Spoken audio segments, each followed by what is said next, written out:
मैं ज्योतिषीय गणना के अनुसार बता रहा हूँ कि दशा 10 साल की होती है। आप लोग की कुंडली हस्तरेखा में शुभ ग्रह का प्रभाव होता है तो आप मनुष्य रंक से राजा बन जाते हो, नौकरी मिलती है, व्यापार फैक्ट्री में बहुत सफलता मिलती है, नौकरी या राजनीति में उच्च पदों की प्राप्ति होती है। लेकिन धन और पावर तो मिलता है, लेकिन कुंडली हस्तरेखा में अनिष्ट ग्रहों का प्रभाव होता है तो दिशा से दशा बदल जाती है, राजा से रंक बन जाते हो, मुकदमा होता है और आप चाहे राजनीतिक में हो या उच्च पदों पर स्थापित हो,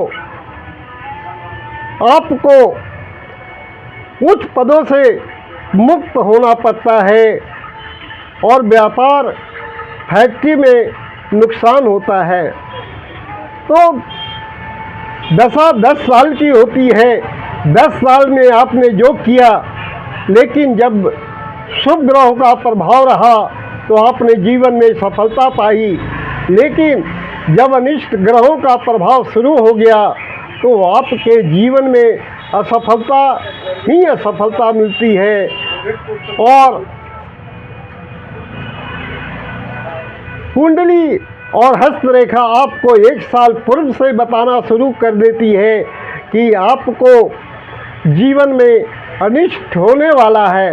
इसलिए याद रखना, अगर आप उच्च पदों पर स्थापित हो, चाहे वो राजनीतिक का क्षेत्र हो या सरकारी नौकरी हो या कहीं पर भी आप कार्य करते हो, चाहे व्यापार के स्तर में उच्च स्थानों पर हो, लेकिन आपकी ग्रह दशा जब बिगड़ जाएगी तो इसलिए कहा जाता है ज्योतिष शास्त्र के अनुसार कि दशा 10 साल की होती है।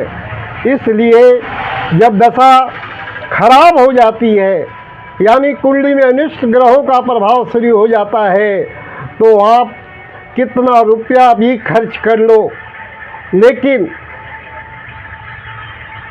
या आपके चाहने वाले जितने भी लोग हैं वह भी आपके विपरीत हो जाएंगे।